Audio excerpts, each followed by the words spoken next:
ముఖ్యంగా 53 రోజుల్లో ఏ రోజుగా రోజు మేము మరింత రెట్టించిన ఉత్సాహంతో ఈ కార్యక్రమాన్ని ముందుకు తీసుకువెళ్ళగలుగుతున్నామంటే దాని వెనకాల మన ప్రజలు సపోర్టు 100% ఉండటం మూలంగానే ఈ కార్యక్రమం ఇంత ఉవ్వెత్తున ముందుకు సాగుతుందనే విషయాన్ని శాసనసభ్యులైనటువంటి ప్రసాదరాజు గారు తెలుసుకోవాలని సందర్భంగా తెలియపరుస్తున్నా. మీరు ఏదైనా ఒక కార్యక్రమం చేసి చూడండి, ఒక 10 రోజులు, ఒక వారం రోజులు, ఒక రోజు, ఒక గంట, ఒక పూట ఏదైనా కార్యక్రమం చేస్తే ఏదైనా చేయొచ్చు. కానీ 53 రోజులంటే రామారాజు 2 నెలలు దగ్గర పడిపోతుంది. ఇంకొక వారం రోజుల్లో 2 నెలలు పూర్తయిపోతున్నటువంటి పరిస్థితి. అంటే రామారాజు 2 నెలల కాల పోరాటంలో వేలాది మంది ప్రజలు స్వచ్ఛందంగా వచ్చి పాల్గొంటున్నారంటే ఎంత ఆవేదన, ఎంత తపన, ఎంత ఆందోళన ప్రజానికంలో ఉంది. వారికి ఉన్నటువంటి హక్కుని, వారికి ఉన్నటువంటి రైటుని ఏ విధంగా మీరు ప్రజానికానికి చేరవేసినటువంటి బాధ్యతలో మీరు ఏ విధంగా బాధ్యత రహితంగా నిర్వహిస్తున్నారన్నటువంటి ఆందోళన తపన ఈ రోజున యావత్ నరసాపురం నియోజకవర్గ ప్రజానికంలో ఉన్నటువంటి విషయాన్ని ప్రసాదరాజు గారు ఎమ్మెల్యే తెలుసుకోవాలని సందర్భంగా నేను తెలియపరుస్తున్నా. మాకేమీ పని పాట లేకపోతే మీరు చెప్పేటువంటి మీకున్నటువంటి భజన పనులు చెప్పేటువంటి ప్రెస్ మీట్లలో మా గురించి చేసేటువంటి విమర్శలు విషయాల గురించో మేము దిగజారి ముందుకెళ్ళినటువంటి దౌర్భాగ్య పరిస్థితిలో ఈ దేశంలో ఉన్నటువంటి పెద్దలు కానీ లేకపోతే నాకు కానీ లేదు అన్నటువంటి విషయం ప్రసాదరాజు గారు మీకు మీ బృందానికి తెలియదా అని ఈ సందర్భంగా తెలియపరుస్తున్నాను. మీకు ఏనాడో చెప్పాను, మేము నిన్న ప్రెస్ మీట్ పెట్టినట్టు కొంతమంది వ్యక్తులు, మీరు వాళ్ళకి వారం రోజు 10 రోజులు పెట్టి వారం రోజులు పెట్టి నూరి ధైర్యం చెప్పి మీ వెనకాల నేను ఉన్నాను, నా వెనకాల వాళ్ళు ఉన్నారు, వాళ్ళ వెనకాల వాళ్ళు ఉన్నారు కనుక మీకు కవచంలా ఉంటాం, ఉగ్గులాగా ఉంటాం అని ధైర్యం చెప్పి ఒకళ్ళిద్దరు వెళ్ళామన్నారంట. ఆయన అన్నారంట, కొన్ని ముగ్గురు వెళ్ళమన్నారట. కొన్ని కనీసం పంచిపాటంలో 5, 6 వెళ్ళంటే కన్నుడుతో అన్నట్టుగా మొత్తం మీద అందరినీ బలవంతం చేసి పంపించారు. ఒకసారి నా డబ్బు తీసుకోమా, ఒకసారి డబ్బు మళ్ళీ ఇచ్చేయమని అలా చూసే నేను ప్రెస్ మీట్లో మళ్ళీ ఒక ఆయన అవడంలో మధ్యలో ఒకటి జారిపోతారు. మీరు భయవేసి ఇలా పట్టుకుని ఇలా కూర్చున్నారు అందరూ కూడా. అంటే నేను మాట్లాడే లోపల అలా దయ్యి లోపల ఆయన వెళ్ళిపోతాడు ఇవ్వాలి, ఆయన పట్టుకున్నారు. అలాగా పాపం వాళ్ళ ప్రెస్ మీట్లో నేను చూశాను.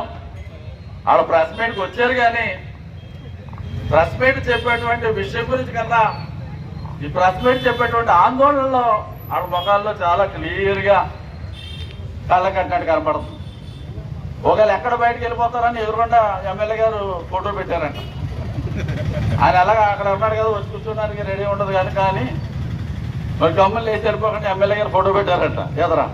ఆడిపోతే ధైర్యం, లేకపోతే వెళ్ళిపోతే అయ్యో మళ్ళీ ఎమ్మెల్యే ఏమనుకుంటాడు అని ఇది ఉండకుండా ఆ విధంగా పెట్టి మొత్తం మీద ప్రెస్ మీట్ పెట్టించారు మొత్తం మీద. పాపం నేను వాళ్ళ పేర్లు కానీ వాళ్ళ వ్యక్తిగతం విమర్శించడం కానీ నా ఉద్దేశం కాదు. ఆ స్థాయికి నేను దిగజారేటువంటి దౌర్భాగ్య పరిస్థితి నాది కాదు అన్నటువంటి విషయాన్ని కూడా సందర్భంగా తెలియపరుస్తున్నాం.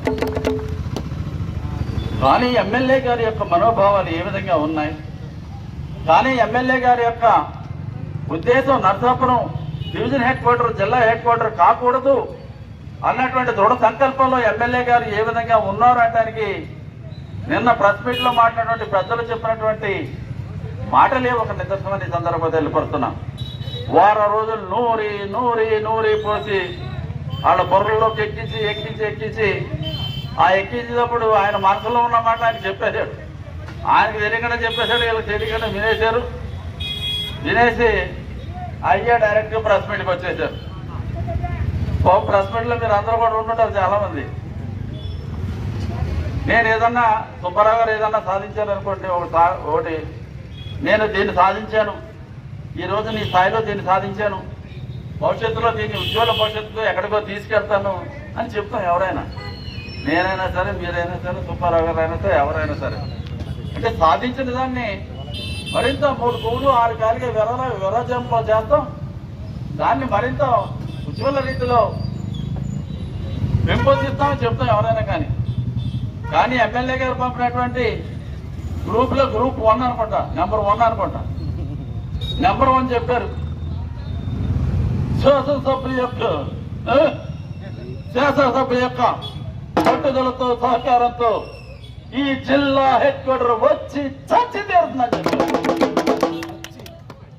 వచ్చి చచ్చి తీరుతుంది అంటే వస్తాం ఏంటంటే మాలాంటి వాళ్ళు అందరూ చేసినప్పుడు వస్తుంది.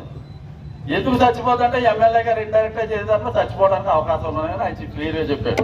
అంటే వాళ్ళ భావన, వాళ్ళ ఉద్దేశం. ప్రెస్ మీట్లో ఎంతమంది ప్రెస్ వాళ్ళు ఉన్నారు అన్నది కూడా మర్చిపోయి వాళ్ళ మనసులో ఉన్నది కక్కేశారు తప్ప ఆపుకోలేకపోయారు. అంటే వాళ్ళకి ఎక్కడా కూడా జిల్లా హెడ్ క్వార్టర్ రాకూడదు, ఇది సర్వనాశనం అయిపోవాలన్నదే వాళ్ళ ఉద్దేశం అన్నది వారు చెప్పిన ప్రెస్ మీట్లో భావన నేను జరుపుతున్నాం. వచ్చి చచ్చి తీరుతుందంటే అర్థం ఏంటో చెప్పమని నేను అడుగుతున్నా. వారు వచ్చి చచ్చి తీరుతుందంటే అర్థం ఏంటి? వస్తుంది గొప్పగా తయారవుతుందంటే చెప్తాం. మేము చెప్తున్నాం జిల్లా హెడ్ క్వార్టర్ సాధిస్తూ తీరుతాం, డివిజన్ హెడ్ క్వార్టర్ జిల్లా హెడ్ క్వార్టర్ చేస్తాం. మేమైతే ఇంకా అవసరంతో చెప్తాం.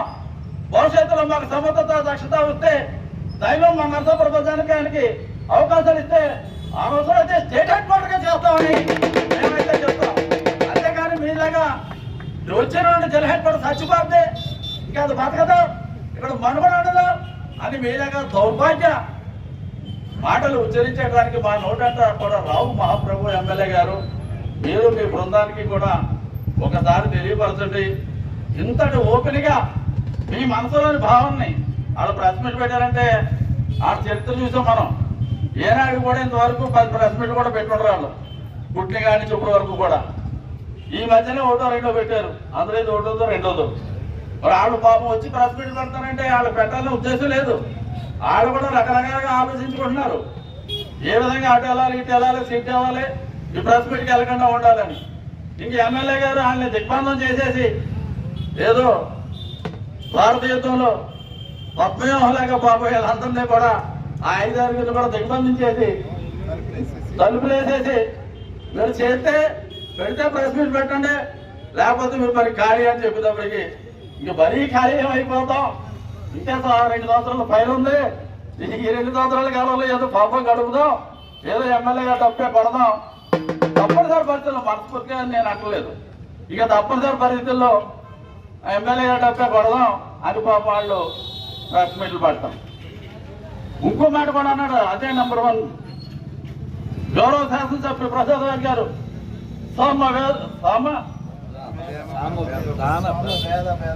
సామవేద దాన దండోపాయాలు ముఖ్యమంత్రి గారి మీద ప్రయోగించి మన ఎమ్మెల్యే గారు జిల్లా హెడ్ క్వార్టర్. సామవేదం వరకు పర్లేదు, దండోపాయం అంటే అర్థం ఏంటో కూడా వాళ్ళకి తెలియదు. దండోపాయం అంటే అర్థం ఏంటో ఒకసారి ఆ నెంబర్ 1 ప్రెస్ మీట్ ఆయన్ని ఒకసారి ఎవరన్నా ఒక విద్యావంతుల్లో బాగా ఒక పండితుల్ని ఎవరన్నా అడిగితే దండోపాయం అంటే ఏంటో ఒకసారి తెలుసుకోండి. దండోపాయం అంటే దండలు ఇవ్వనుకుంటున్నారు అనుకుని నేను అనుకుంటున్నాను. ఆయన ఏమనుకున్నట్టే ముఖ్యమంత్రి గారు రిక్వెస్ట్ చేశారు, ఆయన గౌరవించారు. దండోపాయం ఏంటో దండ ఇచ్చారు అనుకున్నాడు అనమాట ఆయన ఉద్దేశం అది అనుకుంటున్నాను నేను. దండోపాయం అంటే అర్థం ఏంటో ఒకసారి తెలుసుకో మిత్రమా. అనవసరంగా ఇక్కడ నర్పూర్లో బంగలైపోయావు, మళ్ళీ వేరే చోట్ల కూడా ఇదే భాష ఇదే విధంగా మాట్లాడితే ఇంకా మళ్ళా నర్పూర్లో వరకు ఏ జరిగినా ఏదో పర్వాలేదు, కానీ నువ్వు మన నర్పూర్ పర్వం తీసుకెళ్ళి వేరే చోట్ల దిగజార్చకుండా ఉండు మహాప్రభు అని ఈ సందర్భంగా ఆయన నేను కోరుతున్నా. ఇంకొక ఆయన ఉంటాడు, ఆయన బహుశా నేను ప్రెస్ మీట్కి ఆయన మన నియోజకవర్గంలో ఉన్నాడు. ఆయన అదో ఎక్స్ట్రా ఆర్టిస్టు వైఎస్ఆర్సీపీ పార్టీకి ఎక్స్ట్రా ఆర్టిస్ట్ అయినా ఇక్కడ ఉండడు, వాళ్ళ ఊళ్ళో ఉండడు, ఎక్కడో ఉంటాడు మన గోదావరి పక్కన అక్కడ ఎక్కడ వేరే నియోజకవర్గంలో. ఆయన బహుశా నేను డైరెక్ట్గా అక్కడి నుంచి వచ్చుంటాడు ప్రెస్ మీట్కి. మళ్ళీ అక్కడి నుంచి మళ్ళీ డైరెక్ట్గా మళ్ళీ మన గోదావరి కాదు వేరే గోదావరి ఉంది, ఇంకో నియోజకవర్గంలో 3 నియోజకవర్గాలు అక్కడికి వెళ్ళిపోయాడు. మళ్ళీ ప్రెస్ మీట్ వెళ్ళిపోయి ఉంటాడు. ఆయన బాబు ఏం మాట్లాడుతున్నాడో ఆయనకి తెలీదు, ఏం జరుగుతుందో ఆయనకి తెలీదు, ఎవరేంటో ఆయనకు తెలీదు. రాసిచ్చేసారు, ఏదో వచ్చేసింది. ఆయన ఈ మధ్య కళ్ళద్దలు కూడా పెట్టుకుంటాడు, చదివినంత కూడా సరిగ్గా చదువుకున్నాడు పాపం. కొన్ని కనపడినాయో కానీ కనపడలేదో నాకు తెలీదు, ఏదో మాట్లాడి వెళ్ళిపోయాడు. అది అతను విజ్ఞతగా వదిలిపెట్టేస్తున్నాం.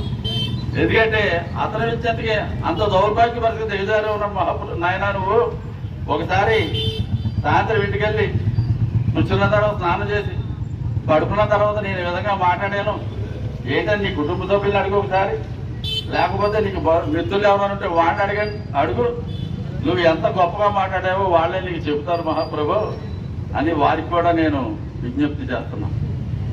ఇంకొక ఆయన నాకు చాలా మిత్రుడు పాపం, ఆయన అంటాడు, ఆయన ఏమంటాడు,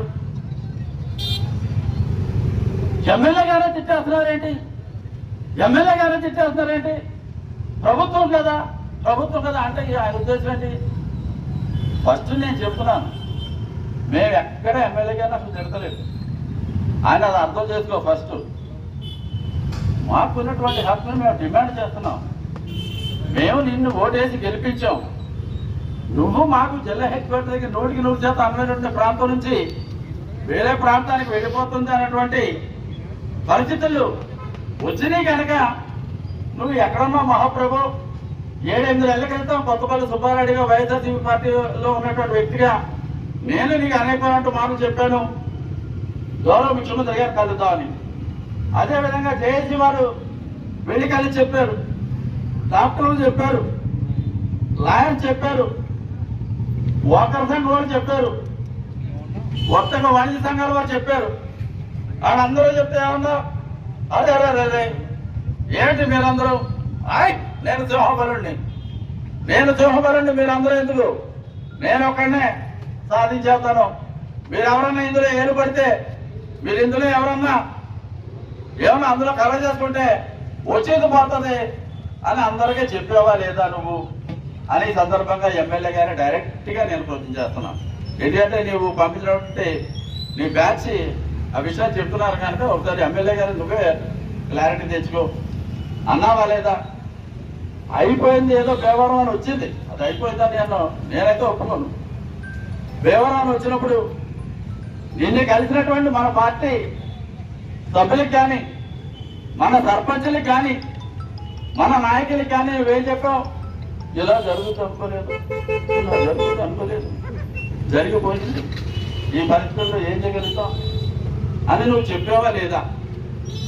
అదేవిధంగా మేము కార్యక్రమాలు నువ్వు కాడి కింద పడేసిన తర్వాత నువ్వు పూర్తిగా నిరాసక్తతాన్ని వ్యక్తం చేసిన తర్వాత మేము ఎవరో ఒక శాసనసభ్యుడు వదిలేశాడని ఇంత పౌరుషం కలిగినటువంటి నర్సాపురం నియోజకవర్గ ప్రజలకి నీకు శక్తి లేదా తప్పలేదన్నటువంటి మేమే సాధించుకోగలుగుతాం. గౌరవ ముఖ్యమంత్రి గారి యొక్క సహకారంతో, జగన్మోహన్ రెడ్డి గారి సహకారంతో జేఏసీ తరపున మరి నర్సాపురం ప్రజానికం, లక్షలాది మంది ప్రజానికం ఈ రోజు ధైర్యంగా పోరాడుతున్నాం. ఈ రోజున ప్రజానికం కానీ జేఏసీ కానీ ఎందుకు సీల్లోకి వచ్చింది? నీవు నిస్సాహత ప్రకటించిన తర్వాతే, నువ్వు కాని పాడేసిన తర్వాతే, నువ్వు దాని గురించి ఆలోచన చేయడం విరమించుకున్న తర్వాత అనేటువంటి పరిస్థితి నీకు తెలియదా? శాసనసభ్యులు ప్రసాద్ రాజు గారు అని ఈ సందర్భంగా ఎమ్మెల్యే ప్రసాద్ రాజుని నేను డిమాండ్ చేస్తున్నాను. నేను పెట్టించినటువంటి ప్రెస్ మీట్ విషయంలో అది సందర్భంగా తెలియపరుస్తున్నా. ఒకటే చెప్తున్నా, నీకు సత్తాలను కాడి పాడేసిన తర్వాత మేము ధైర్యంగా ముందుకు వచ్చాం. ఏదైనా ఒక మంచి పని చేసేటప్పుడు, ఏదైనా ఒక ధర్మం దాంట్లో ఉన్నప్పుడు తప్పనిసరిగా దాంట్లో ఉద్యమిస్తే తప్పనిసరిగా విజయం సాధిస్తాం. ధర్మపరమైన కోరిక, న్యాయపరమైన కోరికకి ప్రభుత్వాలు తప్పనిసరిగా అవకాశాలు కల్పిస్తాయి. మరి ముఖ్యంగా మన ముఖ్యమంత్రి వైఎస్ జగన్మోహన్ రెడ్డి గారు తప్పనిసరిగా సానుకూలంగా స్పందిస్తారు. అనౌన్స్మెంట్ వచ్చిన రోజున నర్సాపురం డివిజన్ జిల్లా హెడ్ క్వార్టర్ గా అందులో ఉంటుంది అనేటువంటి పరిపూర్ణ విశ్వాసం, నమ్మకంతో మేము పనిచేస్తున్నాం తప్ప నీకు మళ్ళీ కుటుంబ రాజకీయాలు చేసేటువంటి దౌర్భాగ్య హీనమైనటువంటి నిష్పక్షమైన పరిస్థితి మాకు అవసరం లేదు అన్నటువంటి విషయాన్ని ఈ సందర్భంగా నేను ఎమ్మెల్యే గారికి తెలియపరుస్తున్నా. పాపం అమాయకులైనటువంటి మాతో గతంలో కలిసినటువంటి వ్యక్తులతోటి మా మీద ఏదో ప్రయోగాలు చేస్తే ఏదో చేసేటువంటి పద్మాసుర అర్థంలాగా అది అనవసరంగా నువ్వు నీకే తిరిగి వస్తుంది అన్నటువంటి విషయాన్ని తెలుసుకో శాసనసభ్యులైనటువంటి ప్రసాద్ రాజు గారు అని ఈ సందర్భంగా నేను తెలియపరుస్తున్నా. మీరు ఎప్పటి నుంచి ఇస్తున్నారండి స్టేట్మెంట్స్? నిన్న ఆ ప్రెస్ మీట్ లోనే చెప్పారు ఒకళ్ళు. ఆ ప్రెస్ మీట్ లోనే ఆ ప్రెస్ మీట్ మాట అనేది ఒక ఆయన చెప్పాడు. మనం కూడా వారిలాగే అన్ని కార్యక్రమాలు చేస్తున్నాం. దీని గురించి ఏ విధంగా తేవాలన్నటువంటి విషయంలో అన్ని కార్యక్రమాలు వారు ఏ విధంగా చేస్తున్నారు, మనం కూడా అదే విధంగా చేస్తున్నారు. ఎమ్మెల్యే గారు చెప్పారని ఎమ్మెల్యే గారు చెప్పారు. మళ్ళీ పక్కన వీళ్ళు ఏం చేయట్లేదు, రోడ్లాడో తిరుగుతున్నారు అని అంటారు. దానికి అర్థమే నువ్వు పంపించినటువంటి వ్యక్తి చెప్పాడు ప్రెస్ మీట్ లో. మీ దగ్గరికి ఆల్రెడీ వచ్చి ఉంటుంది. ఎందుకంటే మా అన్ని మీ దగ్గర ఉంటాయి, అలాగే మీరు కూడా చెప్పిన కూడా నీ దగ్గర పెట్టుకుంటావు. ఒకసారి ఆన్ చేసి చూసుకో. అందులో చెప్పారు, మా శాసనసభ్యుల వారు చెప్తున్నారు, జేఏసీ కానీ మిగిలినటువంటి పెద్దలు కానీ ఏ కార్యక్రమాలు చేస్తున్నారో ఆ కార్యక్రమాలన్నీ కూడా మనం చేస్తున్నాం అని చెప్పండి. మనం కూడా చేస్తున్నాం, ఇంకా చేస్తున్నాం అని చెప్పండి అని చెప్పారంటే, అంటే మేము కార్యక్రమం చేస్తున్నట్టు ఎమ్మెల్యే గారు ఒప్పుకున్నాడా లేదా? ఎమ్మెల్యే గారు ఒప్పుకున్నాడా లేదా? మరి ఎమ్మెల్యే గారు ఒప్పుకోకపోవడానికి అవకాశం లేదు. ఎందుకంటే చచ్చినట్టు ఒప్పుకోవాలి. ఆయన స్క్రిప్ట్ రాసి పంపించిన వ్యక్తిని చదివినటువంటిది అది. ఆ స్క్రిప్ట్కి ఎవరు రైటర్? ఎవరు? ఎమ్మెల్యే ప్రసాద్ రాజు. ఎవరు యాక్టర్? ఎవరు ఉంటారు? రాజ్బాబు వీళ్ళు వాళ్ళు ఎవరు ఉంటారు బాబు. యాక్టర్స్ గురించి మనకు వద్దు. కనుక మేము ప్రయత్నం చేస్తున్నాం, సిన్సియర్గా మేము దమ్ముగా ప్రయత్నం చేస్తున్నాం. ఎమ్మెల్యే ఒప్పుకున్నటువంటి విషయాన్ని ఇక్కడ నిన్న వాళ్ళ ప్రెస్ మీట్లో వెళ్ళినటువంటి భావనని నేను చాలా క్లియర్గా తెలియపరుస్తున్నాను. అదే సందర్భంగా మా స్నేహితుడు అంటాడు, ఏంటి ఎమ్మెల్యేగానే తిడుతున్నారు, ప్రభుత్వాన్ని ఏమంటలేదని. మనకి తెలుగులో సామెత ఉంటుంది, నన్ను కొడితే కొట్టావు, దమ్ముంటే మా బావని కొట్టన్నాడట. నన్ను కొడితే కొట్టావు, దమ్ముంటే మా బావని కొట్టాలన్నట. అంటే వీళ్ళు ఎలా కొట్టే కనుక ఆ బావలు కూడా కొట్టి బయట ఆవిడకి చెప్పడాన్ని. అలాగా మేము అంత తెలివి తక్కువ వాళ్ళు కాదు. ఎవరిని ప్రశ్నించాలో వాళ్ళే ప్రశ్నిస్తాం. ప్రభుత్వాన్ని ఏం తప్పుందని ప్రభుత్వాన్ని మేము ప్రశ్నించాలి, జేఏసీని ప్రశ్నించాలి. గౌరవ ముఖ్యమంత్రి జగన్మోహన్ రెడ్డి గారు ఏం తప్పుందని జగన్మోహన్ రెడ్డి గారిని మేము ప్రశ్నించాలి, జేఏసీ వారు ప్రశ్నించాలి. వాళ్ళలో ఏ విధంగా తప్పు లేదు. జగన్మోహన్ రెడ్డి గారు అనౌన్స్ చేసిన రోజునే గౌరవ ముఖ్యమంత్రి గారు ఏదైతే జిల్లా డివిజన్ హెడ్ క్వార్టర్స్ ఉన్నాయో అవే ఆటోమేటిక్గా జిల్లా హెడ్ క్వార్టర్స్ అవుతాయని చెప్పాడు ఆయన. ఇంకా ఆయనలో తప్పే ఉంది. అదేవిధంగా ప్రభుత్వ పరంగా ఉన్నటువంటి అధికారులతో కూడా కమిటీ కూడా వేసాను. ఈ రోజు నుంచే కమిటీ ఫంక్షనింగ్ ఉంటుంది. ఏదన్నా విషయాలు ఉంటే తెలియపరచమని ఆయన చాలా క్లియర్గా తేడతాలుగా చెప్పాడు ఆ రోజునే. మరి మీరు ఏమైనా ఆ రోజున ఎమ్మెల్యే ముఖ్యమంత్రి గారు చెప్పిన మర్నాడే మనం అందరం వెళ్దాం అంటే మీరు ఎక్కడన్నా కదిలేరా? లేదు. అంతా అయిపోయిన తర్వాత ఏదో ఒక మన ఎగ్జామ్స్ రాస్తుంటే ముందు ఈ రోజు వరకు కట్ ఆఫ్ డేట్ పెడతారు. ఏది ఎంప్లాయ్మెంట్ ఇచ్చినప్పుడు ఈ రోజు వరకు కట్ ఆఫ్ డేట్ పెడతారు. ఫలానా మార్చి 20వ తారీఖు కట్ ఆఫ్ డేట్ అంటారు. ఆ కట్ ఆఫ్ డేట్లో పెట్టేసుకోవాలి జనరల్గా. ఎవరైనా పెట్టుకునే వాళ్ళు ఏదన్నా ఉంటే ఏదన్నా ఒకసారి ఏం చేస్తారంటే మార్చి 20 కాదు 22 2 రోజులు పెంచామంటారు ఆ గ్రేస్ పీరియడ్. నువ్వు మేమందరూ యాజిటేషన్ మొదలెట్టిన తర్వాత అనుకోకుండా ఆ గ్రేస్ పీరియడ్ ముఖ్యమంత్రి ప్రభుత్వం అనౌన్స్ చేసిన తర్వాత గ్రేస్ పీరియడ్లో పట్టుకెళ్ళి ఈ కాగితాలు ఇచ్చి ఏంటి లాభం? ఒకటే చెప్తున్నావు, నువ్వు ఎప్పుడు వెళ్ళావు? మేము ధైర్యంగా నిన్ను నిలదీసిన తర్వాతే నువ్వు ఏదన్నా వెళ్తాం, ఏదన్నా తీసుకెళ్తాం, ఓ బొమ్మలో ఫోటో తీయటం, ఆ ఫోటో చూడండి. అక్కడ ఏం మాట్లాడారు మనకి తెలియదు, ఎవరికి తెలియదు. ఎందుకంటే అది ఆడియో ఉండదు మన దగ్గర. అక్కడ వీరోచితంగా ఎమ్మెల్యే గారు సర్వం త్యాగం చేస్తానంటున్నారు. అవసరమైతే మంత్రి పదవి వదిలేసుకుంటానంటున్నారు. ఇంకా అవసరమైతే తన ఆస్తులు సైతం సర్వం మన నేచర్కి ప్రజానికల్ది దారాదత్వం చేసేస్తాను అని చెప్తున్నారని నేను చెప్తున్నారు. అది ఎక్కడన్నా ఆడియో ఉందా మన దగ్గర? ముఖ్యమంత్రి గారి దగ్గర అంత గంటాబలంగా చెప్తారని చెప్తారు. నేను ఒకటే చెప్తున్నా, ఈ మంత్రి పదవి ఎవరు? అసలు మంత్రి పదవికి జిల్లా హెడ్ క్వార్టర్కి సంబంధం ఏంటి? మంత్రి పదవి అన్నది ఎమ్మెల్యే గారు మీరు కూడా అవగాహన చేసుకోండి. లేకపోతే మీరు ఈ పంపించేటువంటి బృందం మీరు వాళ్ళు చెప్తున్నారు కదా, మన శాసనసభ్యులు ఎవరు మంత్రి పదవులు ఇవ్వకుంటారు, మంత్రి పదవి ఎక్కడ మంత్రి పదవులు ఇవ్వకుంటున్నారు మీరు? లాస్ట్ టైం నేనే వచ్చాను, మీకే మంత్రి వచ్చేస్తుందని మేము కూడా పెద్ద బొగ్గే పట్టుకుని ఇక్కడ పెద్ద మేము వస్తే ఒక ఊరేగింపు అన్నీ అరేంజ్ చేసాం. మీరు ఏదో తీరా హోటల్లో ఉన్నారంటే ఆ హోటల్కి మేము వచ్చాం. మంత్రి పదవి త్యాగం చేసేటువంటి వ్యక్తి మీరు అన్నటువంటి దానికి ఒక నిదర్శనం చెప్తున్నా. ఎవరికైనా వస్తుంది అనుకున్నది పోయినప్పుడు ఎవరికైనా బాధ ఉంటుంది, మానవ కాదు. నేను కాదంట కామెంట్ చేయలేదు కాదు, అనవసరంగా నీ బృందం వాళ్ళు లేనిపోయినటువంటి ప్రచారం చేస్తున్నారని ఈ విషయం చెప్తున్నా. మేము హోటల్కి వచ్చేటప్పటికి మంది ఎటో పోయింది, మీకు రాలేదు, ఎటో పోయింది. మీరేమైనా ఉత్సాహంగా ఉత్తేజంగా ఉన్నారా? మంత్రి పదవి ఏంటి నాకేంటి, జగన్మోహన్ రెడ్డి గారు సీఎం అవుతున్నారు కదా సరిపోతున్నా, కానీ ఎక్కడన్నా మీ మనసులో కానీ మీ ముఖంలో కానీ ఆ భావన కనపడిందా అని ప్రసాదరాజు గారిని ప్రశ్నిస్తున్నా. మీరు ఏ విధంగా కుంగిపోయారు, ఏ విధంగా ఆందోళన చెందారు, ఎంత బలవంతంగా మిమ్మల్ని ముఖ్యమంత్రి గారి దగ్గర తీసుకెళ్ళాం, ఏంటి అన్ని కూడా మర్చిపోయి త్యాగధనుడు దానవేర సోర కర్ణుడు అంటూ ఆనాడు కుంతి కడుపున కర్ణుడు కూడా ఆ కుంతి కడుపులో పుట్టినటువంటి కర్ణుడి కన్నా నేనే త్యాగధనుడిని, నేనే గొప్పవాడని నువ్వు చెప్తే నమ్మటానికి పూలు ఉన్నాయి కదా, లేవు. చెవిలో పూలెట్టుకోవడానికి మేమన్నా అమాయకులు అని సందర్భంగా ఎమ్మెల్యే గారు ఒక దాన తీరత గురించి, వారి త్యాగ ధనం గురించి చెప్తున్నట్టు వారి ప్రజలు వారి యొక్క బృందాన్ని భజనను కూడా వాళ్ళ బృందాన్ని నేను ప్రశ్నిస్తున్నాను, ఈ సందర్భంగా తెలియపరుస్తున్నాను. అంటే మీకు అంత త్యాగదానం ఉందటానికి మరి ఆనాడు మరి ఎందుకు ముంగిపోయావు, ఆనాడు ఎందుకు ఆందోళన చేయటం, ఆనాడు ఎందుకు కనీసం 2 నెలలు బయటికి రాలేకపోయావు అన్నటువంటి విషయాన్ని ప్రసాదరాజు గారిని సందర్భంగా నేను ప్రశ్నిస్తున్నా.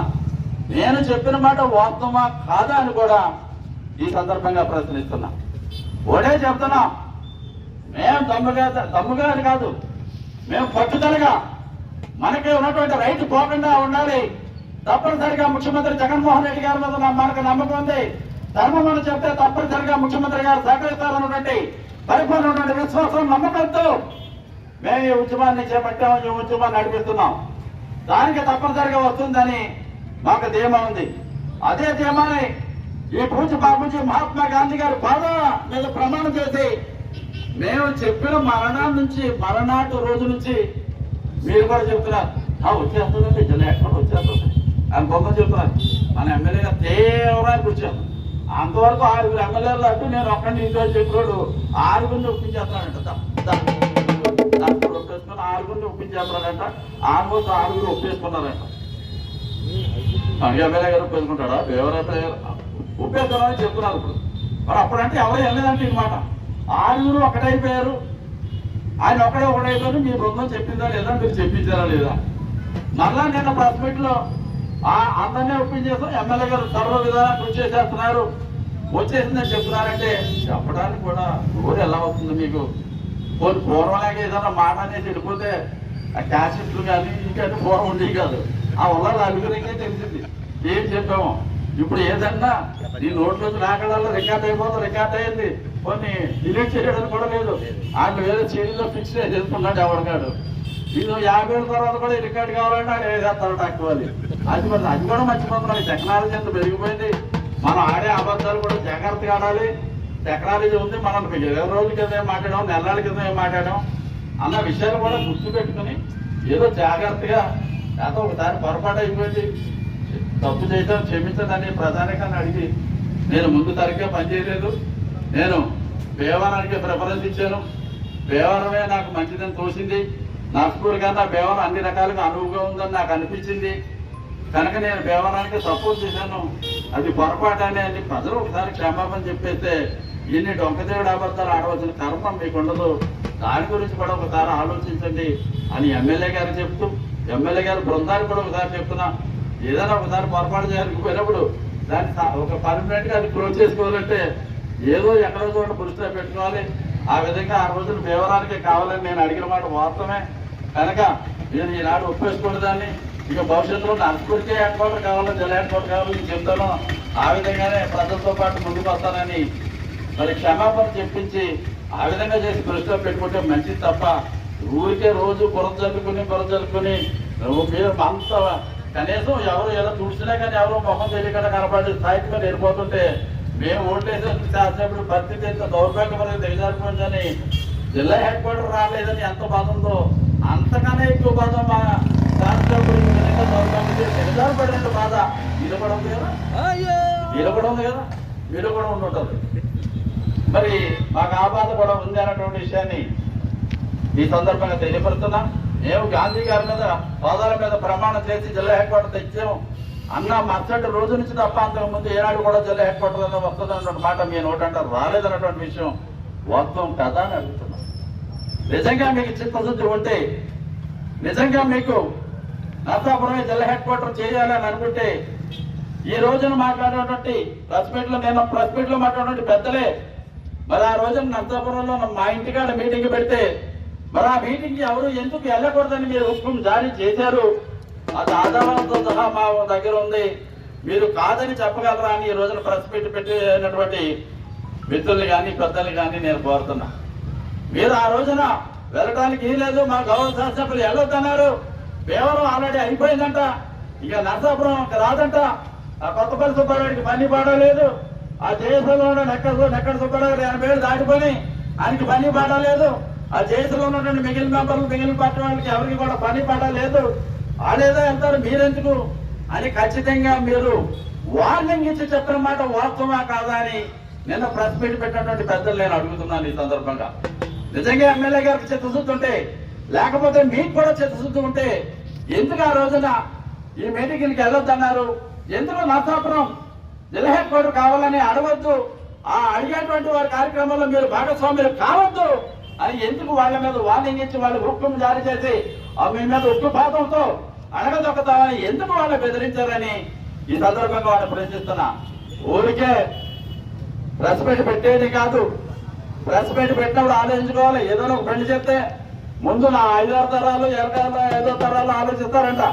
అలాగే ప్రెస్ మీట్కి వెళ్ళిపోతున్నాం అంటే మన ఈటీవీలో బొమ్మ వస్తుంది, టీవీలో బొమ్మ వస్తుంది, సాక్షిలో బొమ్మ వస్తుంది అని వెళ్ళిపోవడం కాదు. ఆ బొమ్మ వచ్చిన తర్వాత ఆ బొమ్మకి తర్వాత బాగోతో ఏ విధంగా డాన్స్ కట్టిందో అన్నటువంటి విషయాన్ని తెలుసుకోవాలి అన్నటువంటి విషయాన్ని, ఆ బొమ్మలు ఏ విధంగా మిమ్మల్ని డాన్స్ ఆడిందో అన్నటువంటి విషయాన్ని ప్రెస్ మీట్కి వెళ్ళాలని ఈ సందర్భంగా తెలియపరుస్తూ ఏమైనా చెప్తున్నాం. తప్పనిసరిగా మాకు పరిపూర్ణటువంటి విశ్వాసం నమ్మకం ఉంది, మా ప్రజల్లో పట్టుదల ఉంది, మా జయశీల పౌరుషం ఉంది. తప్పనిసరిగా మాకు నమ్మకం విశ్వాసం ఉంది. గౌరవ ముఖ్యమంత్రి వైఎస్ జగన్మోహన్ రెడ్డి గారి మీద అచంచలమైనటువంటి విశ్వాసం ఉంది. ఎందుకంటే ధర్మపరంగా న్యాయపరంగా మా కోరిక ధర్మపరమైన కోరిక కనుక, న్యాయపరమైనటువంటి కోరిక కనుక తప్పనిసరిగా ప్రభుత్వ పరంగా వారు ఆమోదించారన్నటువంటి విశ్వాసంతో మేము ముందుకు వెళ్తున్నాం తప్ప ఎమ్మెల్యే గారు మీలాగా కానీ మీరు పంపించినటువంటి బృందాలుగా కానీ నెలల క్రితం ఒక ఆలోచన, 6 నెలల క్రితం ఒక ఆలోచన, లేకపోతే ఈ రోజు ఒక ఆలోచన, రేపు ఒక ఆలోచన మాకు లేదు. మేము ఏదైతే ఒక ఆలోచన దృఢంగా పెట్టుకున్నామో, ఏదైతే మేము అనుకున్నామో దాన్ని సాధించి తీరడానికి అన్ని రకాల ప్రయత్నాలు చేస్తాం. మీరు ఉక్కు పాదంతో పెట్టి అనగదొక్కాలనుకున్నా అది జరిగేటువంటి పని కాదన్నటువంటి విషయాన్ని మరొకసారి తెలియపరచుకుంటూ ఎప్పటికైనా ఇటువంటి తెలుగు మాలినటువంటి మరి అసమర్థవంతమైనటువంటి ప్రెస్ మీట్లు మానుకోండి. అనవసరంగా ఇంకా బురద ఉన్నటువంటి బురద తుడుచుకోవడం మానేసి ఇంకా ఊళ్ళో ఉన్నటువంటి బురద నరసాపురం లేదు బురదంతా మా మీద మరి మీరు ప్రెస్ మీట్లు పెట్టి మరింత దిగజారిపోయి ఆ బురదలో కూరుకుపోతే మరి మీ కుటుంబ సభ్యులు ఎవరన్నా అడిగితే మిమ్మల్ని పైకి లాగాలంటే మాత్రం కూడా కాదు అన్నటువంటి బాధతో ఈ విషయాన్ని చెప్తూ మీ అందరం